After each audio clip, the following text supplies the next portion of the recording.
మేము ఇంతకంటే కేసీఆర్ కంటే బాగా చేస్తాడు అనుకున్నాం, ఇంకా బెటర్గా మాకేమన్నా ఉంటుంది అనుకున్నాం, అవకాశాలు ఇస్తాడు అనుకున్నాం, బతకడానికి ఇంకేమైనా దారి చూసాడు. మమ్మల్ని రోడ్డు మీద నిలబెట్టిండి ఇవాళ, బట్టల మీద బట్టలతో రోడ్డు మీద నిలబెట్టిండి రేవంత్ రెడ్డి. ఇవాళ మార్పు చూసిరు కదా.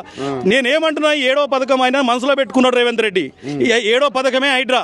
ఏదన్నా ప్రభుత్వము, గత ప్రభుత్వం ఎవరుంటే పేదలకు జాగాలు ఇస్తారు, భూములు ఇస్తారు, బతకమని చెప్పి మొన్న గవర్నమెంట్ అయితే మొన్న గవర్నమెంట్ ఇల్లే కట్టించారు.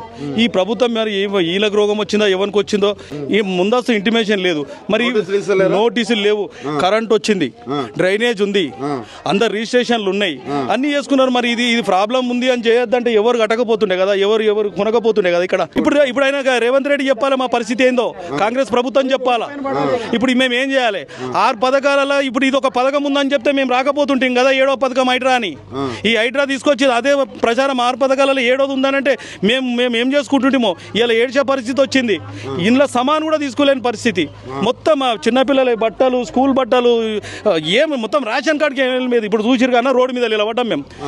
ఎక్కడ పేదవాళ్ళన్నా ఇప్పుడు చూసిరు కదా. ఇప్పుడు పేదవాళ్ళే టార్గెట్ అయిపోయారు, పేదవాళ్ళే టార్గెట్, బలవంతులను వదిలిపెట్టేసిర్రు.